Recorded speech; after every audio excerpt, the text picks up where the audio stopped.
Praise the lord. దేవుని నామకి స్తోత్రములు కలుగునుగాక. దేవుని బిడ్డలారా, సబ్స్క్రైబ్ చేయనటువంటి వారు సబ్స్క్రైబ్ చేయండి, లైక్ కొట్టండి. అలాగనే అందరికీ కూడా ఈ యొక్క వాక్యాన్ని ఫార్వర్డ్ చేయండి. వాక్యాన్ని మనం చదువుకుందాం. కీర్తనల గ్రంథము 94వ కీర్తన 19వ వచనం. కీర్తన 94:19. నా అంతరంగమందు విచారములు హెచ్చగా నీ గొప్ప ఆదరణ నా ప్రాణమునకు నెమ్మది కలగ చేయుచున్నది.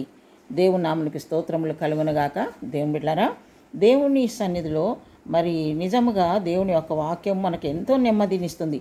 అంతరంగంలో విచారములు హెచ్చగా మన యొక్క జీవితంలో, మన హృదయంలో, మన మనస్సులో ఎన్నో ఆలోచనలు కదా, ఎన్నో విచారాలు. ఈ విచారాలన్నీ విచారించుకుంటూ కూర్చోడానికంటే దేవుని యొక్క వాక్యాన్ని మనము జ్ఞాపకం చేసుకున్నట ద్వారా, దేవుని యొక్క వాక్యాన్ని మనం ధ్యానించుట ద్వారా మన ప్రాణమునకి ఏం కలుగుతుందంటమ్మా? నెమ్మది కలుగుతుంది. వీళ్ళన్న మాటలు జ్ఞాపకం చేసుకొని నువ్వు కృంగిపోయేదానికంటే దేవుని బిడ్డ, దేవుని యొక్క వాక్యాన్ని నువ్వు జ్ఞాపకం చేసుకో, దేవుని వాక్యాన్ని నువ్వు ధ్యానించు. తప్పకుండా ఆ యొక్క వాక్యములో ఉన్నటువంటి ఆదరణ నీ ప్రాణానికి నెమ్మది కలగజేస్తుంది. కనుక దేవుని బిడ్డ, ఈ దినం నువ్వు కృంగిపోయి ఉంటున్నావేమో, అనేకుల మాటలను బట్టి, అనేక ఐహిక విచారాలను బట్టి నువ్వు కృంగిపోయి ఉంటున్నావేమో, కానీ దేవుడు నీతో మాట్లాడుతున్నాడు. దేవుని బిడ్డ, దేవుని వాక్యాన్ని జ్ఞాపకం చేసుకో.